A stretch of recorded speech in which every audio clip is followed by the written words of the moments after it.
namang apa historis kritik ya mang kan marbagian-bagian deh. Jadi nah bahasa lelengon saya baca buku nih bah melusung non gabi peneliti nomor ni raku meneliti asli nih kan ngasing hon ape molo ninar waktu kan hanya melengkapi hon untuk tafsiran ni esison dua makan. Ya. Jadi langkahnya madu madi kerja namang langkah historis kritis kan madi kerja namang madi memasuk kita sebenarnya itu waktu tafsiran. Olo. Langkah-langkah ini kan misalnya langkah pertama madi kerja amang di kritik sumber. Olo. Baru kritik sastra. Kritik sumber hama nau kubani so namang menurut amang. Nah muda kritik sumber orang tokan sendia dibuat sumber Markus 10 Markus 4 ayat 10 sampai 12. Ido si bahasan di situ. Halo. Nah, sian masora teks lo sangana sian vulgata. Sangana sian teks Markus sendiri. Karena Markus kan yang paling tua kan? Oh, lu mah paling tua. Sian ada dua. Nah, jadi sian teks Markus misalnya. Halo. Baru muda kritik sastra. Halo. Kan berbicara taringot tu ada warna biado bentuk sastra dia di sastra ni Markuson penggunaan kalimat misalnya sastra perumpamaan ini kan itu dia dibahas di kritik sastra. Nah, misalnya sumber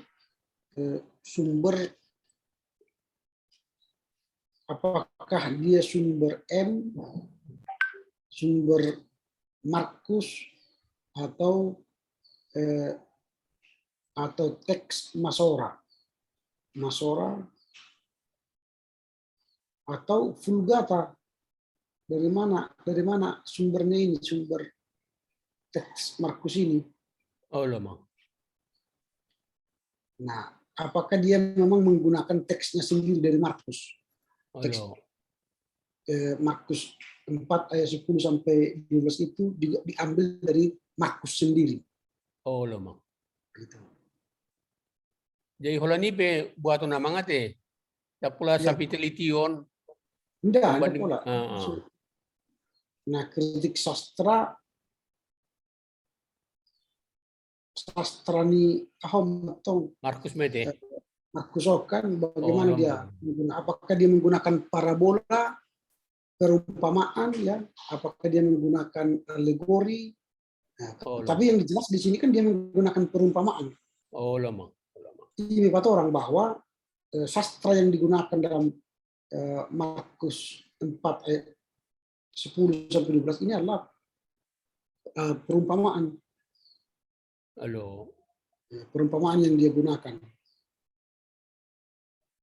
Nah itu.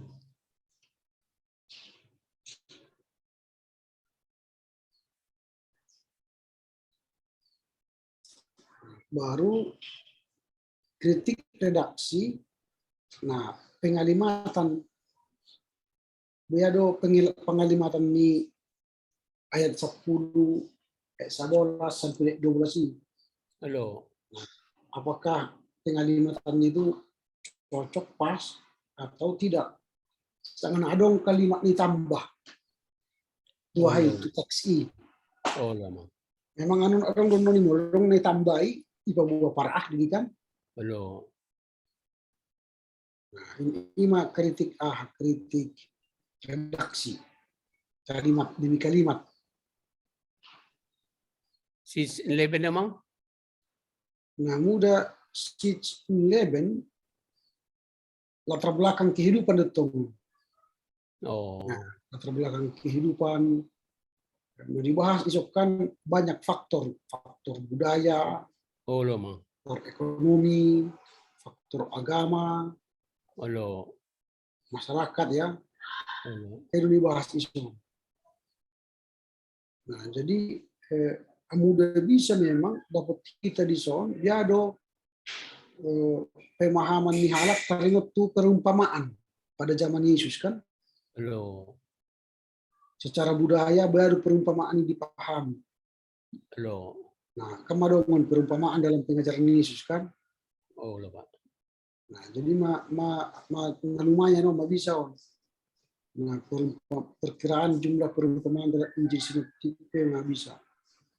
Baru masuk tuh kritik teks. Nah, di kritik teks Manak ini mulai menganalisa teks kan. Halo. Makanya perlu sumber. Dan dia sumbernya interlinear. Masuk interlinear kan. Oh, lho, buka habis kritik teks, baru masuk kita di tafsiran. Halo. Nah, tafsiran, gimana kita nih mulai kita non 3.7.2 kan? Halo. Nah, jadi tafsiran kita mulai ayat 10. Halo. Nah, dia ada tafsiran 1 ayat 10. Nah, jadi bisa kita bandingkan terjemahan LAI, terjemahan ni amang nak ini diginjangi, doh terjemahan BMIK. Tapi teman ada maksud ni Yesus dia 10 ketika ia sendirian, pengikut-pengikutnya dari ke-12 murid itu menanyakan dia tentang perumpamaan. Halo. Ada perumpamaan di ayat 10. Tetap sir main. Halo. Nah, tetap sir. Jadi gimana non buku-buku AKP nafsir membahas ayat 10. Ada pendapat yang tertentu tafsiran ini, tapi perumpamaan ini. Nah, misalnya di son di tafsirannya Nangon, ini dong DP membahas tertentu perumpamaan ini kan? Halo. Nah, dibahas dan bisa tertentu perumpamaan sekaligus dimasuk pemanon akan buku-buku tafsiran nah berkaitan ke Markus. Ada orang tiga buku tafsiran Markus di perpustakaan. Dan bisa dibaca aman. Iman dan dimasuk pendapat nihalahi. Halo. Baru tafsiran ayat 11. Dia ada tafsiran tertentu jawabnya kepadamu telah diberikan rahasia kerajaan Allah, tapi kepada orang luar segala sesuatu disampaikan dalam perumpamaan. Ada musik kata perumpamaan kan? Oh, lama. Ada arti perumpamaan di son dia sabora son. Halo. Jangan ada rahasia kerajaan Allah. Jadi ingat tafsir matong. Oh.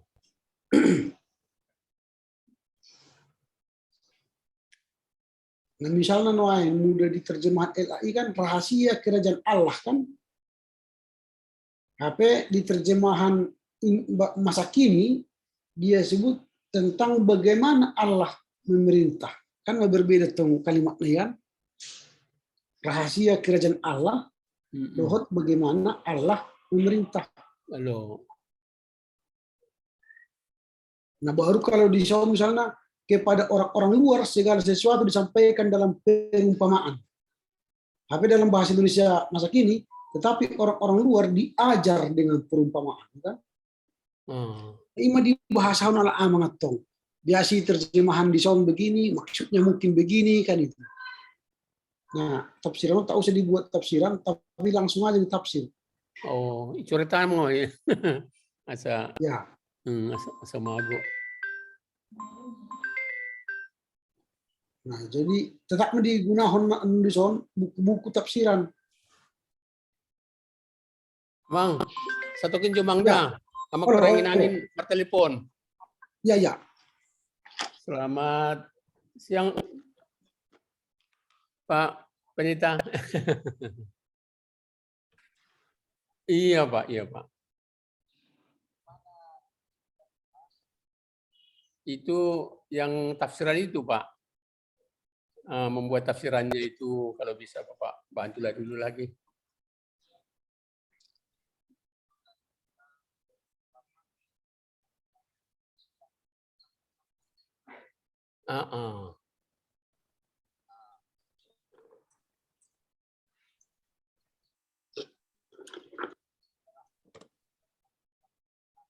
Iya. Iya, Pak.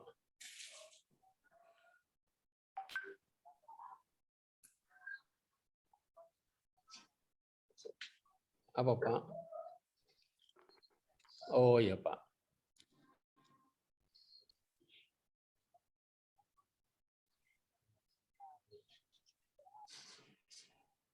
Oh.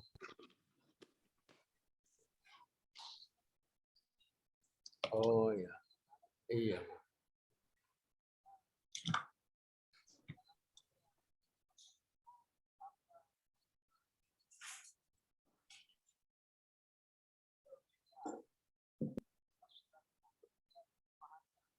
Oh, iya.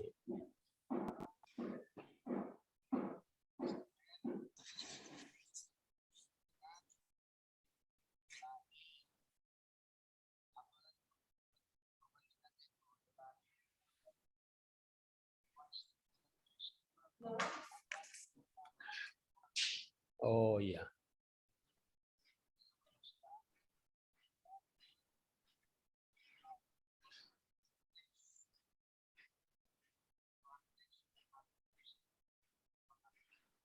Oh.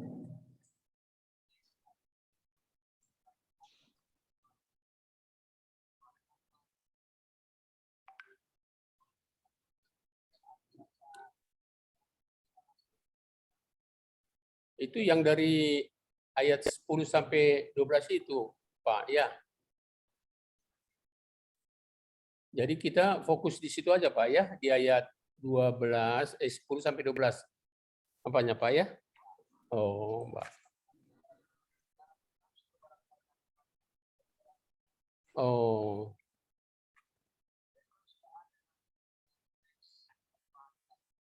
Heeh. Oh.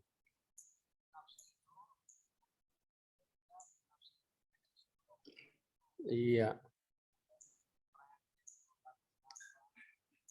Iya.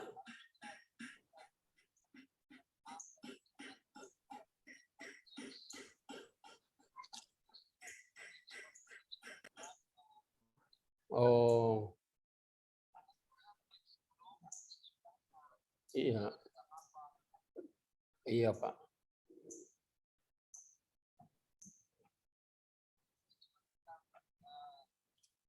Tentang penabur. Iya.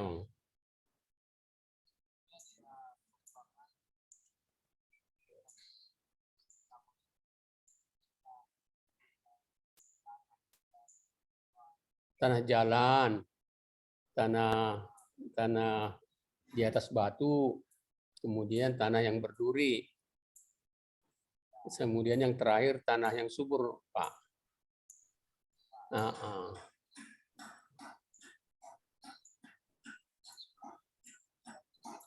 Heeh. Iya.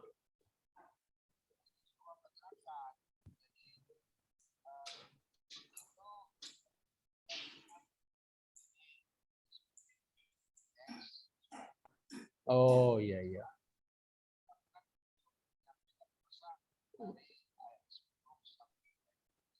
Iya. Iya. Kerjaan Allah ya. Oh, iya.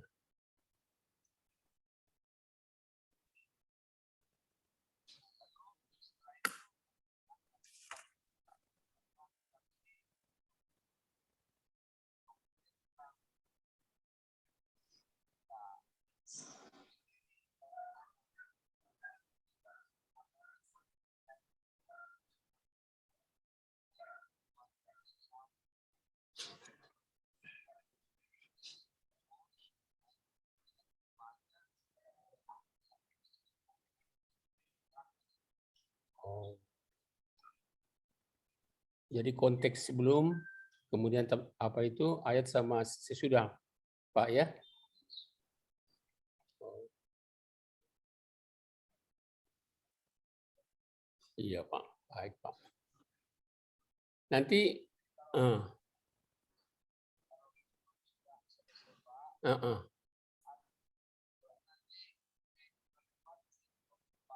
Ya. Iya. Iya, Pak.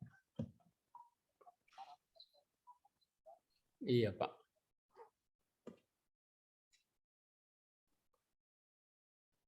Jadi nanti kalau sudah diperbaiki, nanti apa sama Bapak ya, saya kirimkan lagi Pak ya.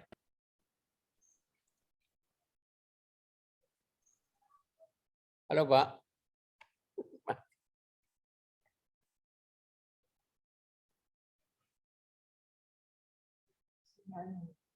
Oh iya.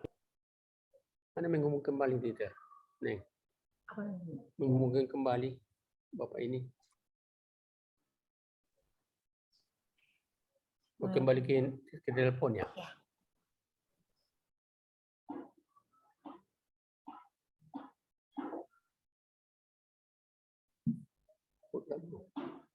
Kita ke WA bukan? WA. Buka dari WA dulu. Oh gitu ya.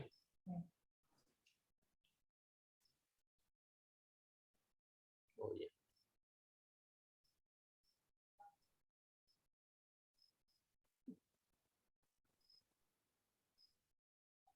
Udus Pak. Ya bab 4 tadi Pak. Gimana tadi Pak? Bab 4.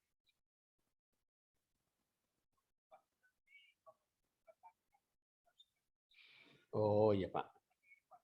Iya. Oh.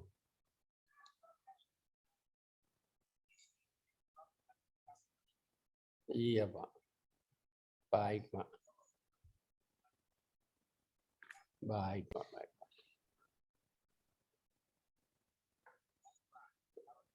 Terima kasih Pak. Terima kasih.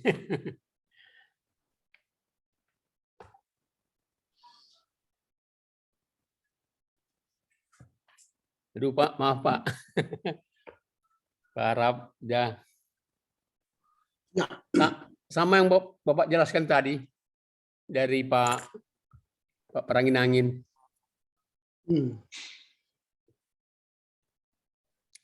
Oke, jadi kita lanjutkan aja Mannya. Oh ya. Jadi sampai nanti kepada ayat per ayat diberikanlah beberapa catatan sumber buku-buku yang membahas tafsiran itu. Iya. Nah, ini kan tadi kita sudah masuk ke tafsiran ayat 11 tadi kan? Iya. Apa yang dimaksud dengan perumpamaan itu di ayat 11? Oh. Lalu dibahaslah nanti itu, sehingga nanti bahwa dengan perumpamaan itu orang mudah mengerti perkataan Yesus. Dengan perumpamaan itu orang akan semakin secara sederhana mengerti pesan Yesus atau apa namanya kabar dari Yesus itu. Itu jadi artinya dibahas nanti bagaimana peran dari perumpamaan itu dalam pembicaraan Yesus itu.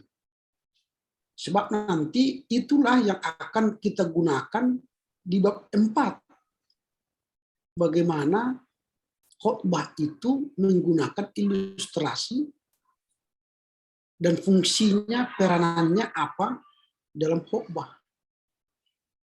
Nah, jadi di tafsiran ini terlihat bahwa Yesus menggunakan perumpamaan supaya mudah para murid mengerti rahasia kerajaan Allah. Itulah yang disebut di ayat 11 kan? Iya. Kepadamu telah diberikan rahasia kerajaan Allah, tetapi kepada orang-orang luar segala sesuatu disampaikan dalam perumpamaan. Jadi perumpamaan itu sering diberikan kepada orang-orang luar. Orang-orang luar itu siapa? Nah, itu tafsiran Amang nanti itu. Iya. Siapa itu orang-orang luar itu? Padahal kepada para murid diberikan rahasia kerajaan Allah. Artinya para murid itu tanpa perumpamaan mereka mengerti kerajaan Allah. Tetapi orang-orang luar karena mereka tidak mengerti kerajaan Allah dan rahasia kerajaan Allah itu diberikanlah perumpamaan. Jadi perumpamaan itu sebenarnya adalah menolong orang mengerti rahasia kerajaan Allah. Nah, nanti dalam khotbah pun, mengapa kita memberikan ilustrasi? Karena jemaat sulit mengerti firman Tuhan. Kalau mudahnya jemaat itu mengerti firman Tuhan, tidak perlu ilustrasi sebenarnya. Oh, iya. Tapi karena firman Tuhan itu sulit dipahami jemaat, kita ambil alat lain, cerita lain, perumpamaan lain, ilustrasi lain, supaya mereka mengerti firman. Nah, jadi jelas nanti di tafsir ayat 11 ini, bahwa Yesus telah memberikan rahasia kerajaan Allah kepada para murid, karena mereka sudah mengerti firman Allah dengan baik dan benar. Tetapi bagi orang luar yang belum mengerti kerajaan Allah dan rahasianya, Yesus memberi perumpamaan. Jadi perumpamaan itu adalah menolong orang untuk mengerti rahasia kerajaan Allah. Itulah tafsiran di ayat 11. Lalu nanti itu akan kita aplikasikan dalam temuan kita di jemaat. Apakah jemaat itu membutuhkan ilustrasi? Ya betul, karena mereka sulit memahami firman. Makanya para pengkhotbah pun begitu. Kalau dia sulit menjelaskan firman itu kepada jemaat, maka dia memakai ilustrasi. Sehingga ilustrasi itu adalah penolong dan mempermudah jemaat mengerti, memahami firman. Perumpamaan pun begitu. Perumpamaan itu memudahkan orang luar memahami rahasia kerajaan Allah.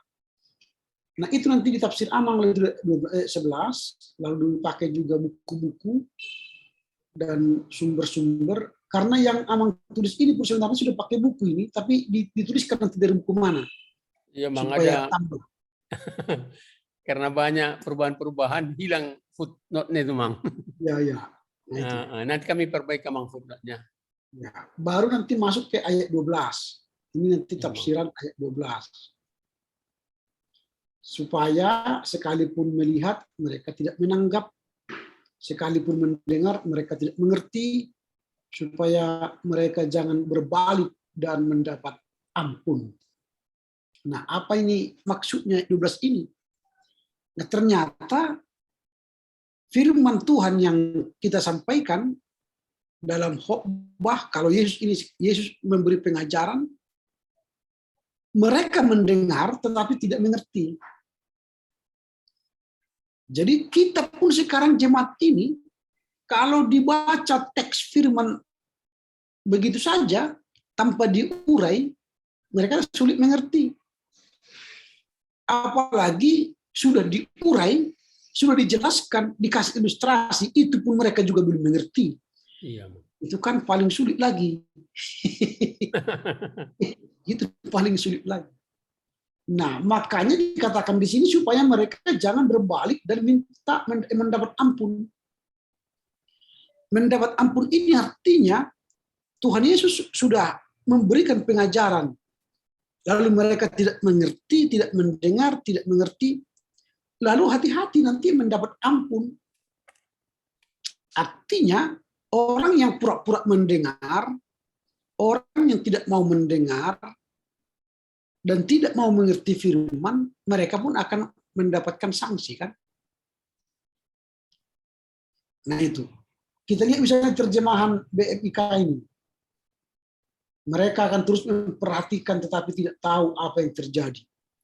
Mereka akan terus mendengar tetapi tidak mengerti.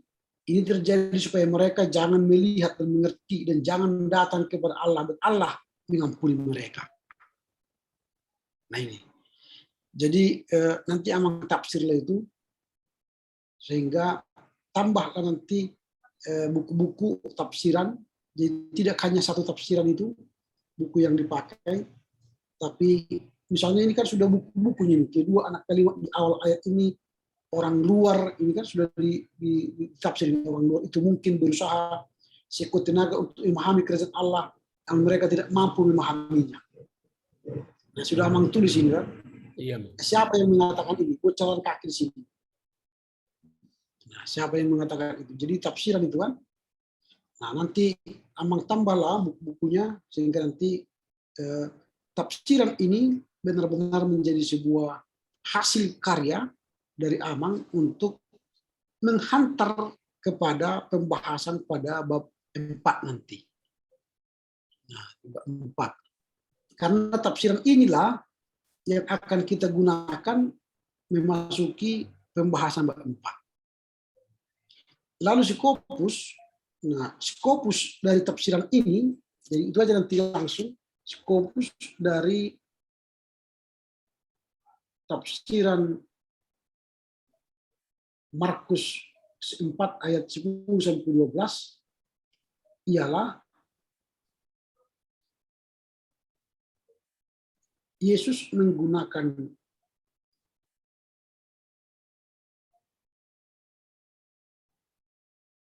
perumpamaan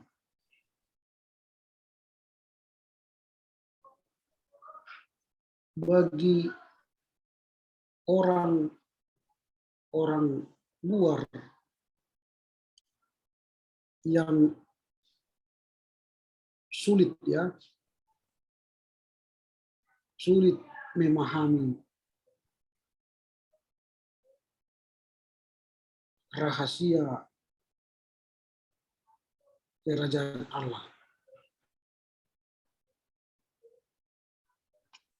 Nah, itu Skopusnya. Artinya Yesus memberi perumpamaan itu karena ada orang luar yang sulit memahami rahasia kerajaan Allah. Itu Skopus tafsiran kita. Dan itulah nanti akan kita angkat di bab 4, bahwa banyak jemaat sulit memahami firman Tuhan di kala ibadah minggu. Itulah sebabnya para pengkhotbah menggunakan ilustrasi supaya jemaat itu mudah mengerti rahasia kerajaan Allah. Nah, masuklah kita ke bab 4 karena kita sudah menyelesaikan tafsiran di bab 3. Nah, di bab 4 judulnya jangan ini nanti Amang. Ini kan penentuan sampel dan survei kualitatif di KPI. Nah, apa namanya? Bukan ini lagi judulnya yang kita tawarkan, tetapi iya, Mang. apa namanya? Kita buatlah judul di sini perumpamaan. Diganti Amang.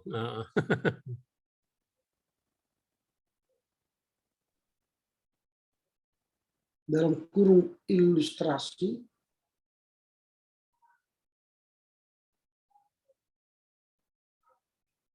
sebagai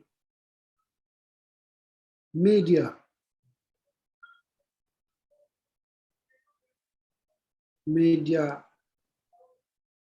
untuk menjelaskan, memahami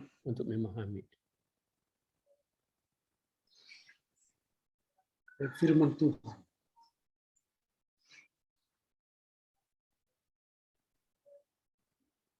Nah, inilah yang harus Amang buktikan dalam bab 4.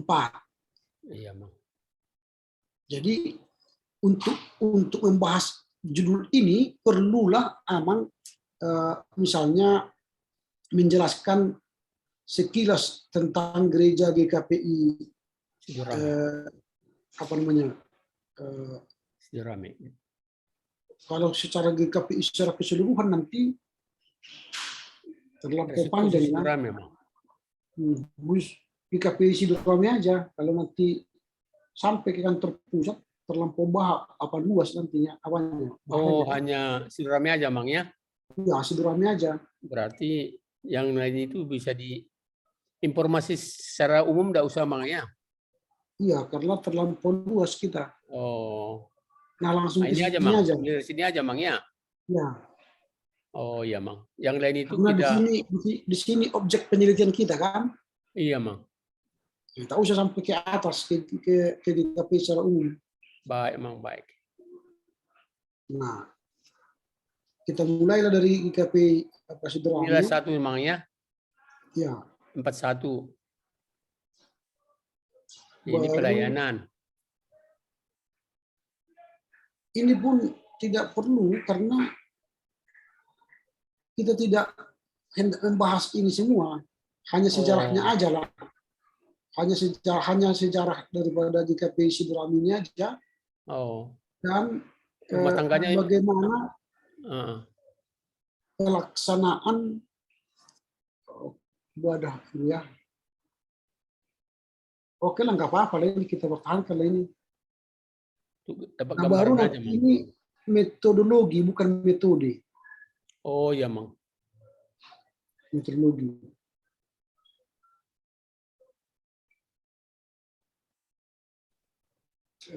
Sebentar.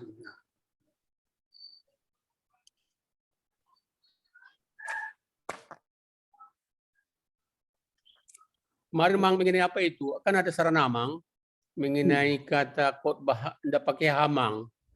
Ya. Saya sudah lihat yang dari YouTube Mang. Kalau tidak pakai H dia tidak baku Mang. Makanya saya rubah lagi pakai hamang.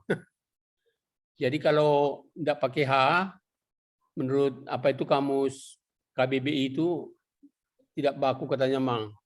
Jadi yang baku itu harus pakai H Mang. Ya itu makanya, mungkin masih menggunakan EYD yang lama. Kalau bukan Mang, yang tahun 2018 Mang. KBBI 2018. Karena sekarang kita sudah menghindari penggunaan misalnya sarjana teologi. Sekarang nggak ada lagi ini, sama ini. Iya, Mang. Kita menggunakan teologi. Baru kalau misalnya khawatir, ini kan khawatir. Nggak ada lagi ini. Sekarang sudah jadi khawatir. Langsung ngomongnya. Sudah diganti karena TH ini semua kan serapan ini, serapan. Serapan namanya. Teologi kan khotbah itu jadi di apa? Jadi kita kembali ke Mang. Oke. Kita hilangkan hanya itu Mang ya? Iya. Iya Mang. Setuju lah Mang, setuju. Iya, tidak digunakan. Soalnya teologi juga udah hilang hanya ya. Iya, semua itu nggak ada lagi teologi ya sekarang. Iya Mang, betul. Teologi. Nah, jadi metodologi. Nah, kalau di bab 3 tadi kita membahas apa ya? Iya, Mang. Sebenarnya ini dibahas dulu di bab 2 ya. Kenapa? Atau di bab 3 sebentar dulu ya, saya lihat dulu. Oh, nanti kita pindahkan, Mang. Kita pindahkan. Enggak, maksud itu mengapa kemarin masuk ke bab 4 ini? Karena sebelumnya belum dibahas Mang apa nih metodenya itu. Oke. Nah, jadi kita pindahkan aja Mang ke bab 2 Mang ya. Bab 2 atau bab 3? 2 aja Mang ya. Bab 3 ke bab 3 ini. Bab 3 itu masalah apa itu, Mang? Perumpamaan, tafsiran. Nanti di sini bab 3 ini tinjauan historis terhadap khotbah yang menggunakan perumpamaan kan? Iya, Mang. Jadi ditambah nanti di sini pertama ini kita gunakan apa namanya? Metodologi penelitian dan tinjauan khusus. Tinjauan kritis. Tinjauan historis kritis ya. Historis kritis Mang ya. Iya, Mang. Historis kritis.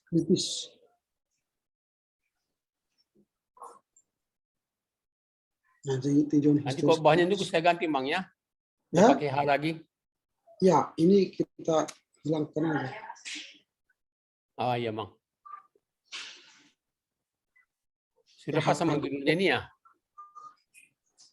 Berarti nanti yang pertama, Mang, akan saya uraikan masalah metodologinya, Mang ya. Ya, jadi nanti di sini 3 Satu, Mang. metodologi.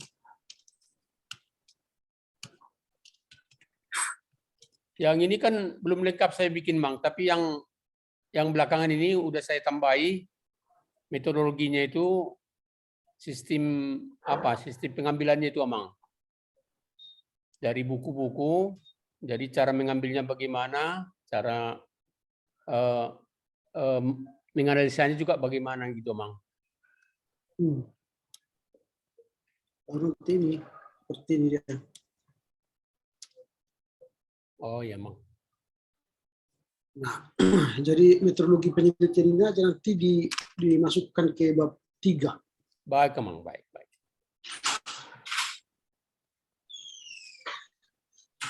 Sehingga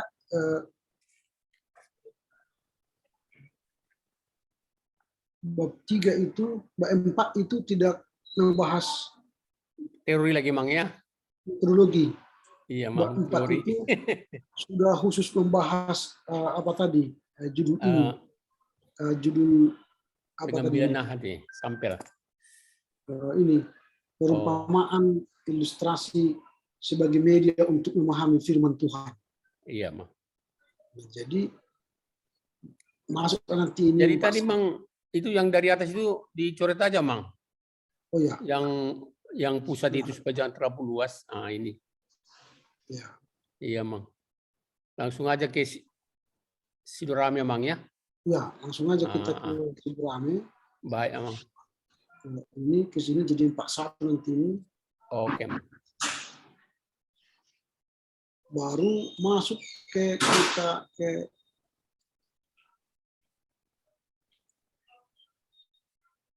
nah ini pindah ya. Ini udah dipindahkan, Mang ya. Pindah ke bab 3.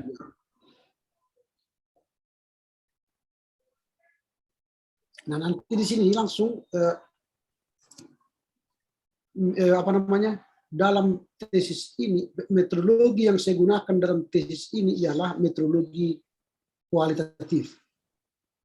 Langsung aja nanti metodologi kualitatif.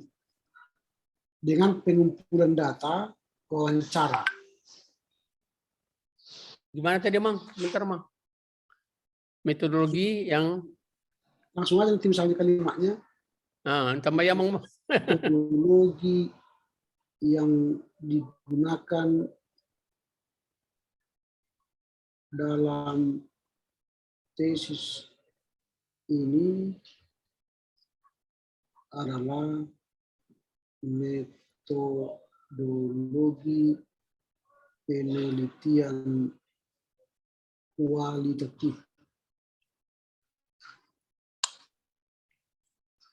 Nah, metodologi penelitian kualitatif ini kan nanti masuklah menggunakan pengumpulan datanya ialah apa namanya ini wawancara. Iya, Mang. Ini nanti ke sini langsung. Atau ini langsung wawancara kan? Wawancara adalah metode pengumpulan data. Oh iya, Mang. Nah, itu sudah di apa itu dijelaskan. Iya, Mang. Dalam semua Mang ketiga ini, Mang ya? Iya. Ini nanti sudah diangkat nanti ke apa ini semua ke bab 3. Iya, baru lanjut nanti bab 4 ke sini. Penelitian, Mang. Ya, ini nanti ke bab 3 semuanya. Nah, hasil penelitian ini kalimatnya tidak seperti ini nanti. Jadi M42 itu kan. Iya, Mang. Nah, M42 kita lihatlah apa pertanyaan penelitian kita pada bab 1 kemarin. di sini kita lihat misalnya hasil pertanyaan penelitian kita di bab 1 itu dulu, bagaimana khotbah yang menarik perhatian anggota jemaat pada ibadah hari Minggu. Jadi di sini hasil penelitian itu, tetapi kita sudah membahas khotbah yang menarik. Tapi sedikit dulu, Amang. Ada pertanyaan. Ya, Itu kalau perumusan masalah katanya tidak boleh tanda tanya, Amang. Betul itu? harus tanda tanya. Harus ya. Iya, namanya Jadi pun penelitian. perumusan masalah, Amang ya. Iya, Jadi tetapi nih bagaimana khotbah yang paling menarik itu, Amang ya? iya. Lalu ini Oh. kan pertanyaan kita. Heeh. Harus kita jawab di tesis kita. Baik, Amang, baik. Lalu kita jawab. Nah di sini di 42 khotbah yang menarik Oh perhatian, iya. menarik perhatian Baik. warga jemaat.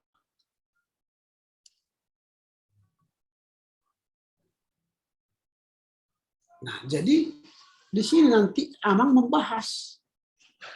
membahasakan kalimat-kalimat mereka ini yang responden Amang ini.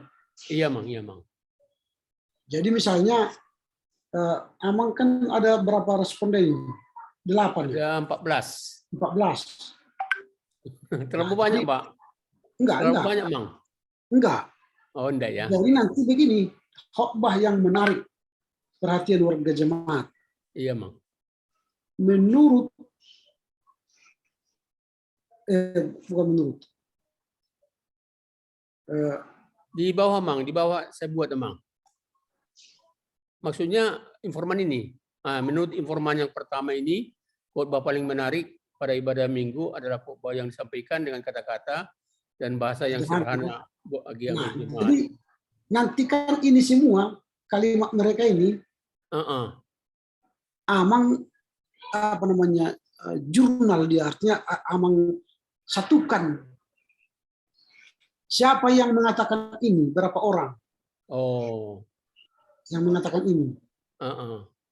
Jadi nanti baru Amang bahasa kalau di sini dari 14 orang informan menyatakan bahwa khotbah yang menarik itu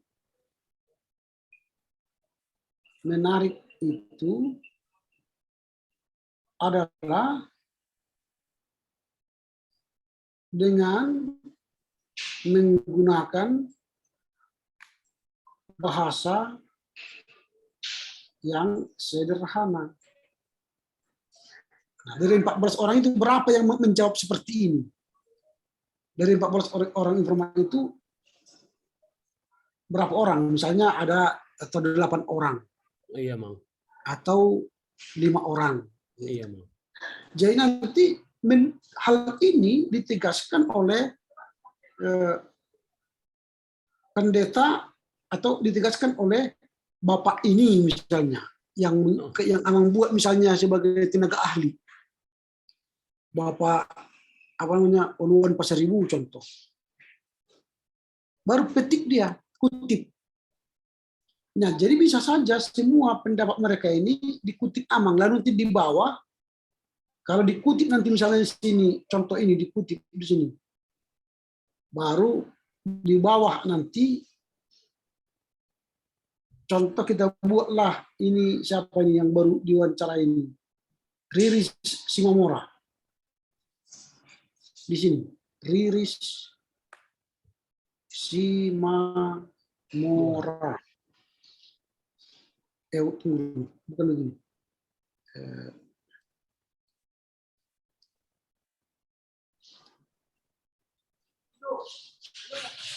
Sebentar.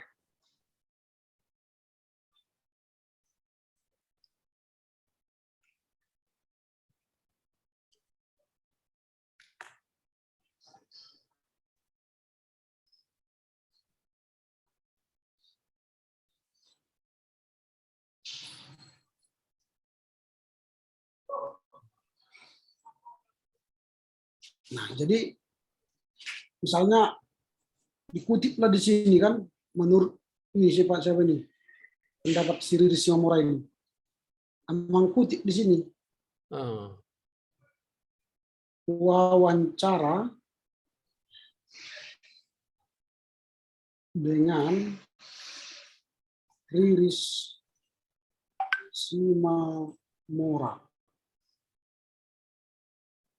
pada misalnya Rabu tanggal 10 Juli 2022 pukul 8 WIB.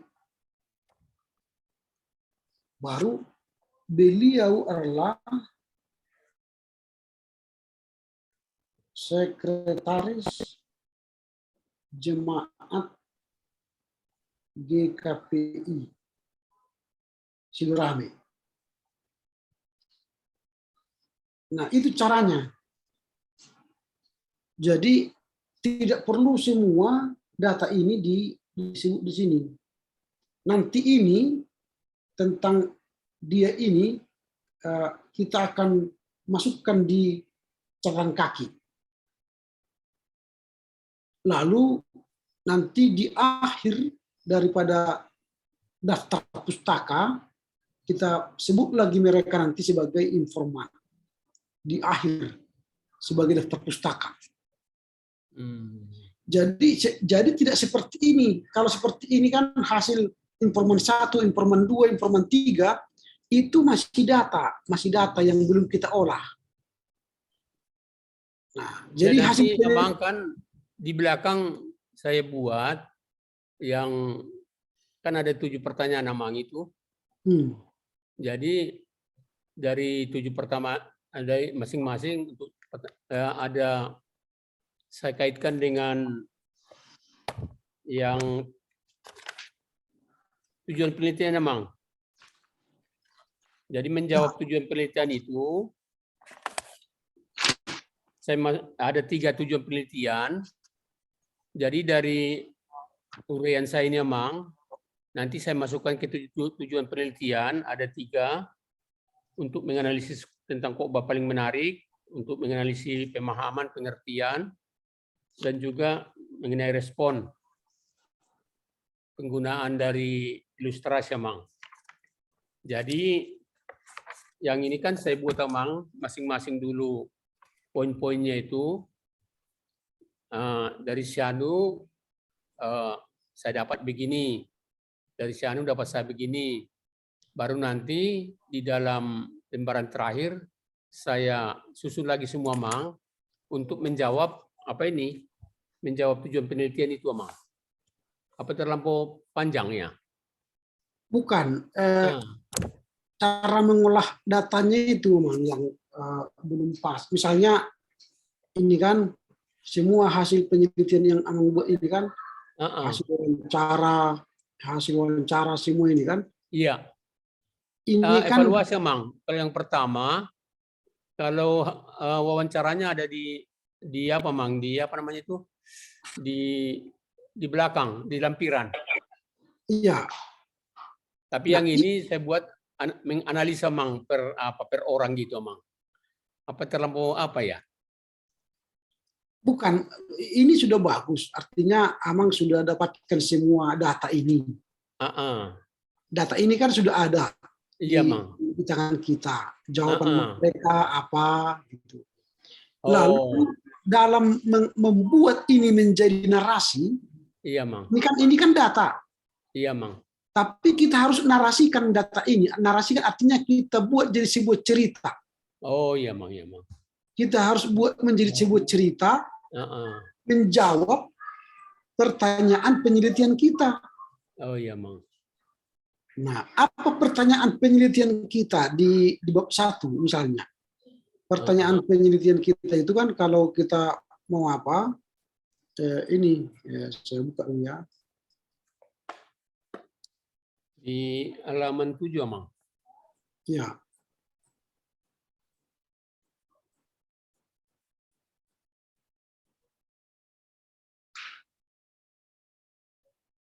Halaman 7. Lewat Mang. Ini Ah, ini pertanyaan kita kan? iya Mang. Bagaimana khotbah yang paling menarik?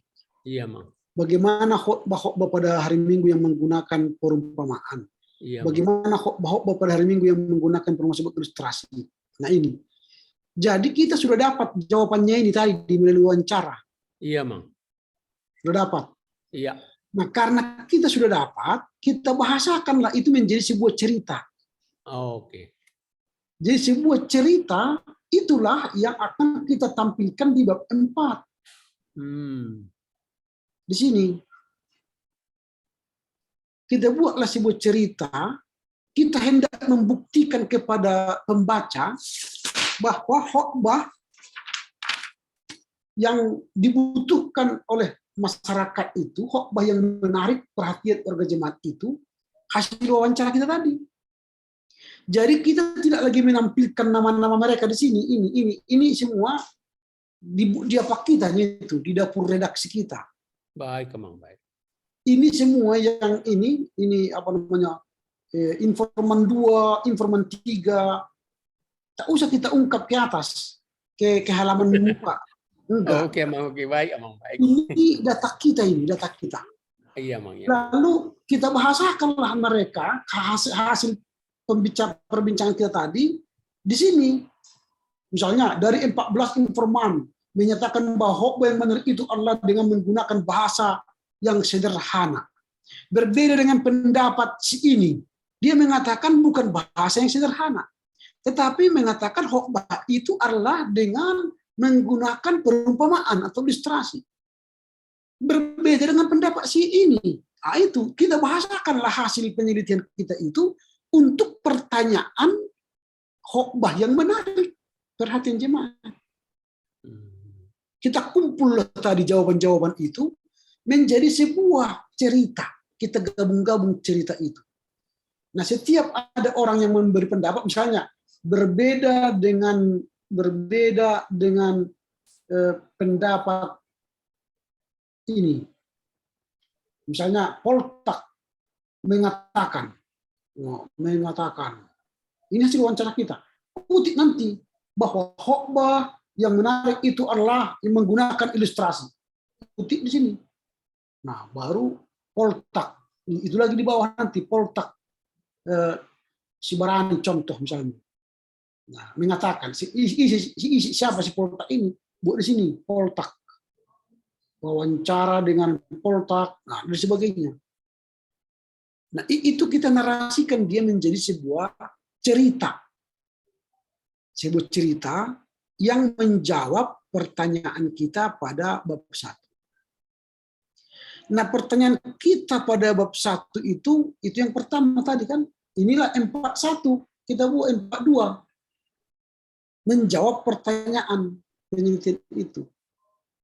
Lalu 43 nanti apa lagi? Misalnya 43 di sini pertanyaan penelitian kita adalah bagaimana khotbah pada hari Minggu menggunakan perumpamaan ilustrasi dapat mempermudah anggota jemaat untuk mengerti dan memahami pesan yang disampaikan firman Tuhan. Jadi kita buatlah ilustrasi penggunaan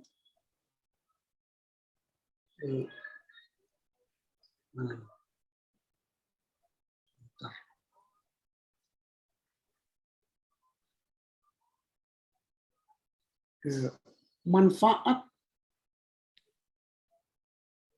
dan fungsi ilustrasi dalam khotbah. Itu. Jadi kita buat ini untuk menjawab pertanyaan yang kedua. Jadi tak sama seperti tadi. Kita bacalah hasil penelitian kita. Bagaimana jawaban para responden kita itu? Ada 3 orang yang mengatakan bahwa ilustrasi tak perlu itu. Atau ada 5 orang mengatakan bahwa ilustrasi cukup menarik, bermanfaat supaya semakin memudahkan jemaat mengerti. Nah, kita bahasakanlah.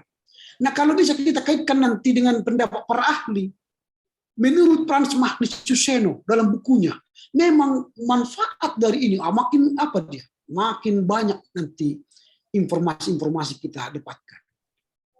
Nah, begitu apanya mengerti. Jadi di sini nanti menjadi narasi temuan kita, temuan wawancara itu. Jadi emang pertanyaan kita yang 7 itu nanti dimasukkan lagi ke yang 3 ini emang ya, ke tujuan penelitian itu emang ya. Ya, itu. Nah, jadi Itu kita kan bahasakan. ada 7 apa kita mang Ya. apa namanya itu poin-poin wawancara kita. Ya. Itu dimasukkan dalam yang 3 kelompok ini emang ya di Ya. tujuan penelitian ya. Betul. Oke Pak, baik Pak. Tapi Jadi tapi nanti bukan lagi menampilkan nama-nama mereka seperti ini, hasil-hasil ini enggak. Oke. Menjadi topik yang kita tanyakan itulah yang kita buat apa judul-judul kita di sini. Oh, baik emang baik. Nah, itulah hasil dari penelitian kita. Terus emang satu lagi. Dalam penelitian itu kan ada sebuah 2 kelompok emang. Satu kelompok misalnya mantan, saya ambil yang ahlinya mang mantan Bishop Pak Amang siapa Patut Pahutar, Amang si Oloan Pasaribu, kemudian satu lagi Amang Anwar Chen. Jadi yang 3 ini juga sama saya sampaikan amang apanya, kuesionernya. Apakah itu bisa nanti sebagai apa menurut ahlinya, Mang? Bisa saja, tidak apa, dimasukkan aja. Nanti misalnya seperti ini, manfaat fungsi dan sudah Amang sampaikan tadi hasil. Menurut Anwar Chen, manfaat dan fungsi ilustrasi dalam khotbah adalah bla bla bla. Kutip Anwar Chen, wawancara dengan Anwar Chen pada hari ini. Anwar Chen adalah pendeta GKP yang bertugas di LAI. Beliau terangkan ke Bapak. Oh, itu menurut di footnote-nya Mangaya. Hah? Itu di footnote-nya nanti Mangaya. Ya, pendapat dia itu. Oh iya. Tapi dalam sebuah cerita. Baik, Mang. Dalam sebuah cerita. Bukan jadi, dalam sebuah ini. Jadi nanti Mang, tujuan penelitian ini, jawabannya itu nanti kita buat apa dulu, kesimpulan dari yang kita wawancara itu, kemudian di bawahnya nanti menurut ahlinya itu Amangnya. Iya, bisa. Terus kesimpulannya nanti Amang, kesimpulan misalnya kesimpulan dari poin 1 itu di bawahnya lagi atau di tempat lain lagi Amang? Penempatannya. Nggak usah disimpulkan, karena itu kan kita hanya menyampaikan temuan-temuan kita, hasil-hasil wawancara kita. Jadi relasinya nanti ke penafsiran itu Amang gimana? Hasil penafsiran kita itu? Nah, relevansinya Mang, relevansinya. Tapi Amang sebentar loh Mang. Kalau bisa diselesaikan Amang sampai yang ketiga ini kan masih 2 Mang ini. Apa namanya? Tujuan penelitian ini? Nanti misalnya masuklah kita ke 4 dari pertanyaan penelitian kita. Bagaimana khotbah pada hari Minggu yang menggunakan perumpamaan ilustrasi? Bagaimana khotbah pada hari Minggu yang menggunakan perumpamaan sebagai ilustrasi perumpamaan anggota jemaat? Nah, ini apa tadi? Nah, ini tidak jelas apanya. Tapi kalau misalnya kita buat 4 penggunaan ilustrasi, perumpamaan atau ilustrasi, dalam khutbah Minggu. Nah, ini aja bahasanya. Nah, bagaimana pendapat responden? Nah, setelah selesai nanti ini kan sudah pertanyaan penelitian kan? Baru masuklah kita nanti kepada 45 relevansi penggunaan perumpamaan dalam kurung ilustrasi dalam ibadah Minggu di GKPI Sidoarjo. Nah, ini relevansinya? Nah, menurut Amang apa relevansinya? Misalnya setelah hasil tafsiran kita dengan hasil wawancara kita, data dari jemaat, apa yang hendak kita relevansikan? Maka kita buatlah misalnya 451 khotbah yang relevan adalah menggunakan ilustrasi atau khotbah yang menarik lah, yang relevan. Khotbah yang menarik.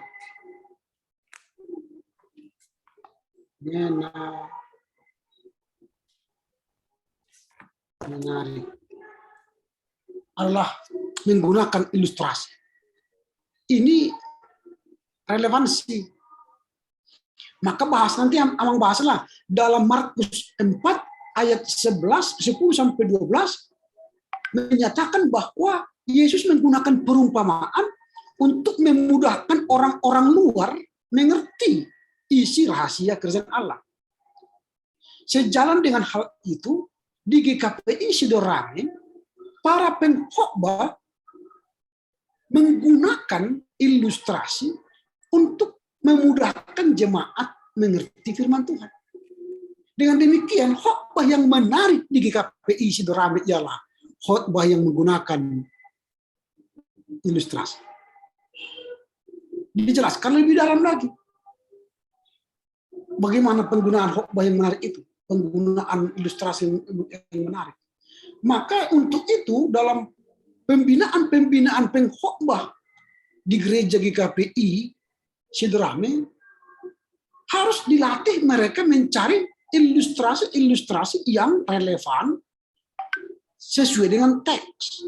Jangan menggunakan ilustrasi yang berbeda dari teks dan atau memaksakan ilustrasi yang tidak relevan dengan teks. Nah, seperti itu dia, Mang. Relevansinya. Nanti Amang carilah apa lagi relevansi yang lain. Baik. Nah, setelah itu selesai, baru nanti kita masuk kepada kesimpulan. Kesimpulan dari semua ini di bab 5. Oh. Nanti di bab 5 inilah kesimpulan dari penelitian kita ini.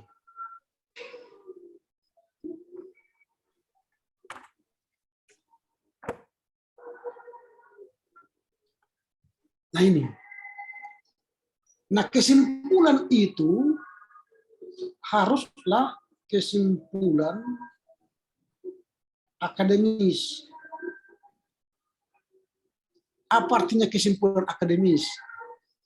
Nah, kalau ada dua kesimpulan, kan satu kesimpulan normatif, satu lagi akademis. Oh iya. Normatif begini, kalau pengkhotbah menggunakan ilustrasi, maka jemaat mudah mengerti firman Tuhan. Titik. Nah, itu namanya kesimpulan normatif.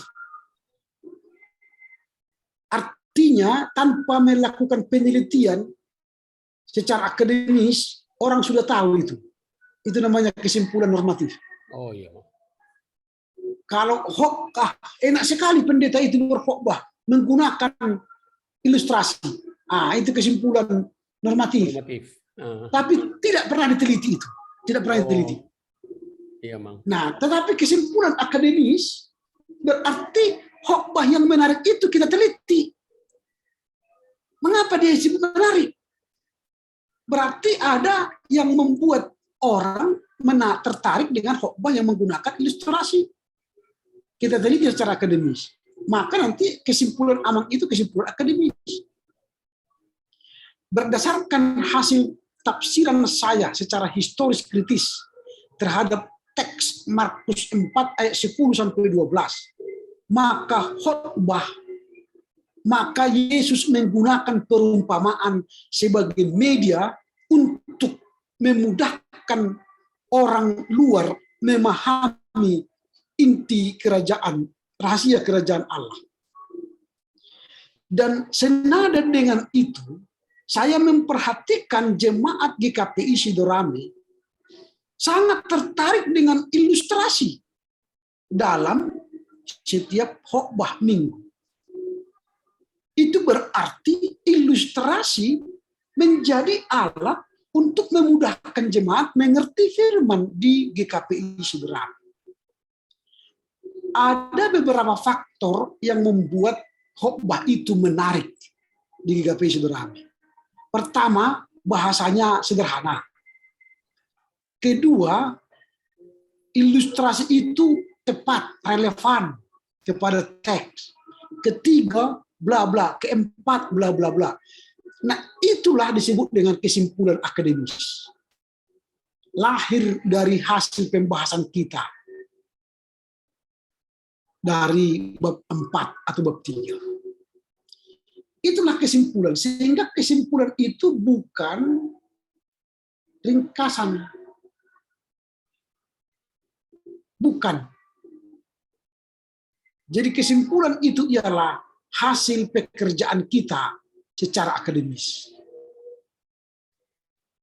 Nah, itulah nanti yang Amang buat dalam kesimpulan itu. Lalu saran-saran, ya itu tadi, saran-saran hal-hal yang ditemui dalam penelitian kita.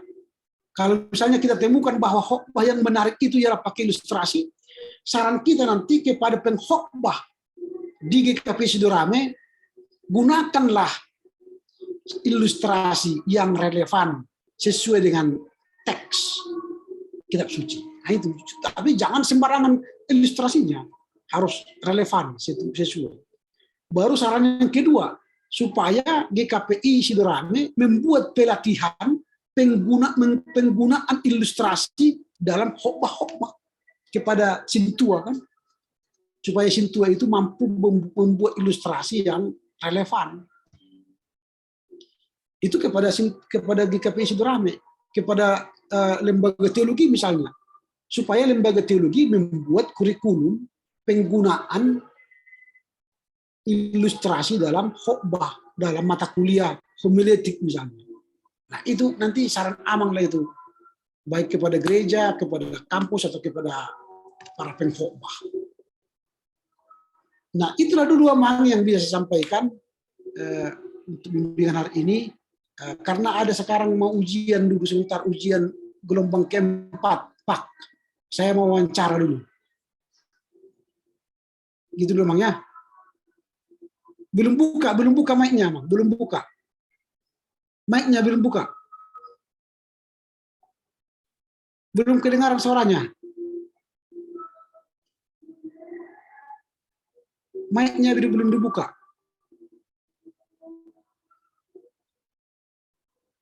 Oh, belum buka. Ya, silakan. Jadi ada tadi 3 Mang yang kita itu hasil penelitian itu. Ya. Apakah itu nanti kita bagi dalam 3 kelompok, misalnya 4.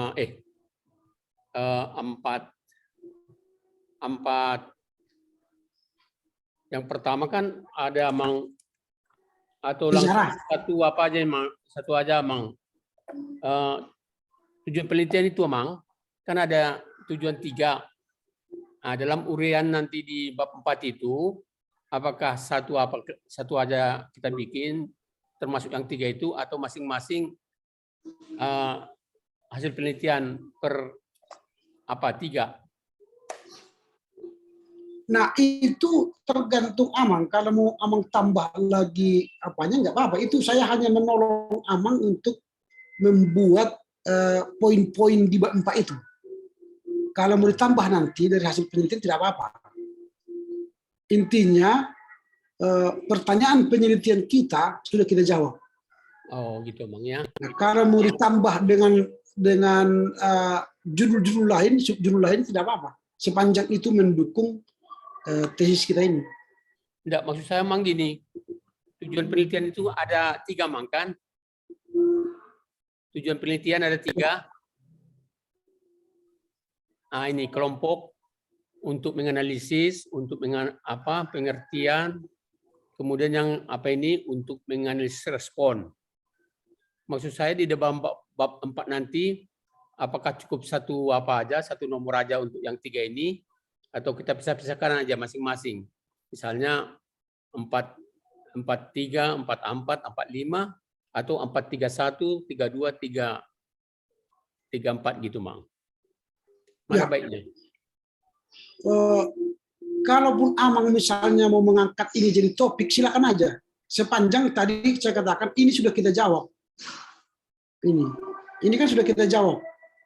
Tidak, maksud saya, Mang, jawaban ini nanti apakah kita pisah-pisah, misalnya 4-2 untuk bagaimana untuk jawaban pertama, 4-3 untuk jawaban kedua, 4-4 untuk jawaban ketiga dan sebagainya, Mang. Apakah kita buat satu aja, misalnya 4-2 untuk tiga-tiganya, Mang.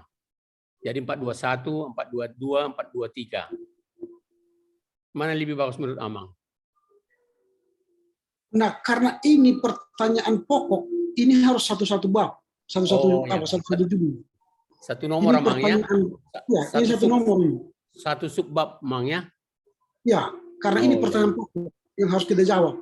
Baik, Amang, baik. Tapi kalau kita mau tambah subbab dengan ini, tidak apa-apa. Oh, iya. Pembuktian kita terhadap pertanyaan ini, tidak apa-apa. Tapi kalau ini harus menjadi topik dia, karena ini pertanyaan kita. Ini yang harus kita jawab dalam tesis ini. Baik, Amang. Kalau tidak kita jawab ini dalam tesis ini, nggak bisa kita pertanggungjawabkan nanti. Baik, Amang, baik. Nah itu, ini yang harus kita jawab dan buktikan.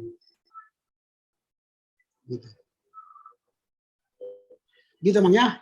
Oke, Mang, terima kasih, Mang. Nanti dikirim, Mang, jawabannya ini, ya? Koreksi Amang ini? Iya, saya akan kirim semua. Supaya saya koreksi, Amang, ya? Oke, baik, Amangnya, karena ada pekerjaan saya lagi, kita akhir sampai di sini. Sebelumnya kita berdoa. Terima kasih Bapak, bersyukur karena bimbingan hari ini boleh berjalan dengan baik. Tuhan berkati Amang Ferdinando Tonga untuk memperbaiki, merevisi tesis ini, sehingga pada waktunya nanti boleh dipertanggungjawabkan, diuji, dan menjadi karya yang terbaik untuk Tuhan. Terpuji Engkau Bapa demi Kristus Yesus. Amin. Oh, horas, Amang. Mau lihat ya, Mang, dah. Horas. Aku udah tahu, Mang. Ya.